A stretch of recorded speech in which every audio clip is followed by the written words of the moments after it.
Hey, happy Sunday. So I'm going to answer a really big question that I've been getting. Yes, my elders know about my play. Yes, my elders know that I went to Indiana Western University and that I have a degree in psychology. Yes, I think that's like one of the most super number one questions, what I'm trying to say. The number one questions that I've gotten asked. As a matter of fact, I'm going to put some FAQs on my website, miracassidy.com, that further explains that yes, the elders know. Yes, I am an active witness. No, this is another one. No, I don't tell the elders on you. If you're coming to me for coaching service, no, I don't report back to your elders. And in my private sisters, really it's sisters living with religious trauma syndrome, but JW sisters living with religious trauma syndrome, we're not telling on everybody. That defeats the purpose of being safe and of a support group. Nobody's telling on anybody else. No. So I want to go ahead and speak to that today, and also say, with as far as my play, you can get tickets if you're, local or willing to come check me out, myraplay.eventbrite.com. What I want to say about that is that it's been pretty interesting, the responses that I've gotten since I've started talking about this from individuals who are angry that I get to, as they've said it, get away with it. I'm not sure. I mean, really, it speaks to the aspect of fear that's involved, right? And we shouldn't fear the elders or fear punishment. And it's kind of like, my goodness, have you actually heard my journey? Are you actually listening to what I've been through, what my children have been through, and what I'm trying to do? I was put in this position. Okay, I was forced into this position because I had to find a way to help us heal, and the resources were not available inside the religion of Jehovah's Witnesses. So to have women, surprisingly the number one, like it's been men too, but to have women really being nasty about it is really, really deep. But I mean, really not surprising when you're on a public platform. But literally, it's been so bad with individuals hoping I get this fellowship, that one individual who was an ex-witness, I had to block her from actually posting on my YouTube channel, because literally after several nasty remarks, and I was like, please don't do this, I'm like not going to go to where you're trying to take me.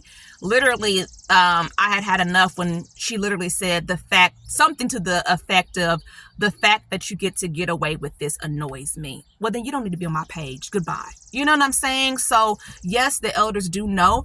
First of all, if you've been listening to my journey, you will know how many times I've tried to go to therapy for myself one-on-one and with my children, and how it did not work. And how going to Indiana Western University, I discovered drama therapy and it works, only to find out that that's really what I've been doing this whole time since 2018 with my self-published book. And for some reason, not knowing why, I just had to get on stage and speak the first couple of pages of my book. And that's the very first post on this YouTube channel, is me just, for whatever reason, I had no idea why. I just knew I felt like I was going to get sick if I didn't do it. So I got on stage and spoke it.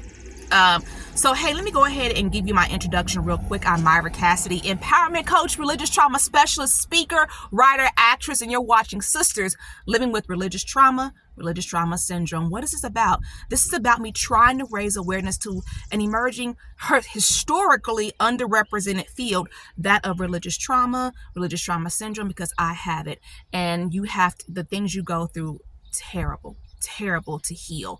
So this is me raising awareness to that. Yes, I do coach, and I am an active witness. Yes, I am. I do coach inactive ex-JWs, active JWs, and disfellowship JWs. Information about that is in the information below. Subscribe to my YouTube channel as well. That truly does help me out. And no, I do not represent the Worldwide Association of Jehovah's Witnesses, even though yes, I am an active witness. What that looks like is I have limited contact with the congregation because I will get triggered. Okay, wanted to go ahead and give you all of that, and to say once again, yes, my elders do know about my play.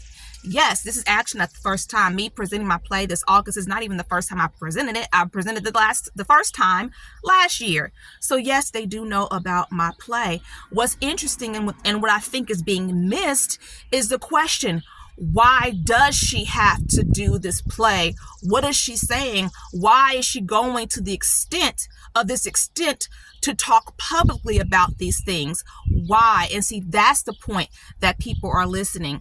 And I think when it comes to active witnesses who have an issue with what I'm doing, the question is, you have to look at yourselves and say, oh my goodness, am I doing some of these things that she's talking about?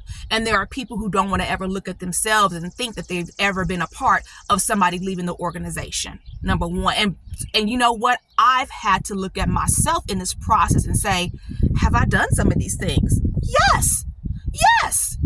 Yes. Yes, the majority of us have, because it's status quo, and we unknowingly are doing these things and hurting people and gaslighting people and saying these phrases that are inappropriate and doing damage to people. Yes, it's always like the hammer. The hammer, I got that from Dr. Alicia Powell. Thank you very much. Some people, same experience. Some people get hit by the hammer, some don't. But we have to acknowledge and help the people who are getting harmed.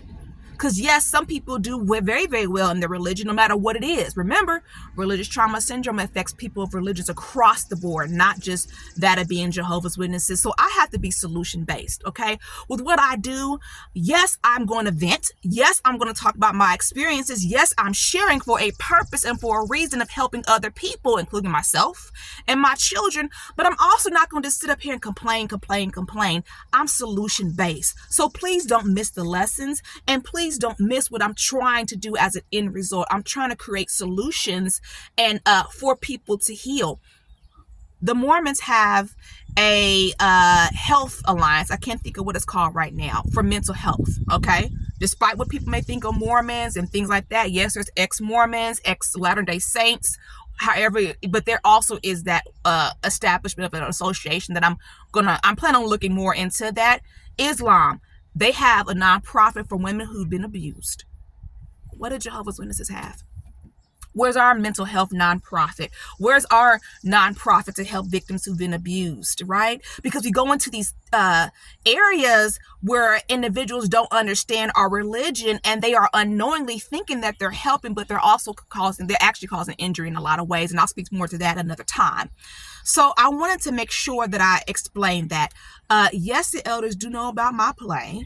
No, I do not tell on people. That goes against so many things: the code of ethics, being a coach, my own privacy policies, the industry privacy policies, so many things. I want to go ahead and put that out there. And the one thing I wanted to share, I want to close with this thought, because I'm going to post an interview very soon that I did with a religious trauma therapist, Michelle Mosley. I appreciate her so much. She's amazing. But I'm going to speak more about different things from that interview. But I wanted to share the one thing going out today. The one thing that I'm noticing from active witnesses, disfellowship witnesses, ex-JWs, and inactive witnesses, one of the number one complaints that's consistent is training. The elders are not trained properly. Across the board. You have people who are active witnesses that talk about the training of the elders. You know what I mean? And I'm going to speak more to that, because that's the solution. I mean, it's a solution, right? But then you also have to remember even people who are narcissists could get the training if it becomes available and still continue to abuse. That's why we ourselves, as the people, have to understand and get educated to know how to better protect ourselves. So that's a whole nother story in itself. But the solution is what I'm actually doing with the initiatives that I'm working towards is talking about trauma-informed ministry, because too many people are getting hurt. All right, I'm going to go out with that. Thank you so much for listening today. Protect yourselves, protect your children, heal correctly. See you Wednesday.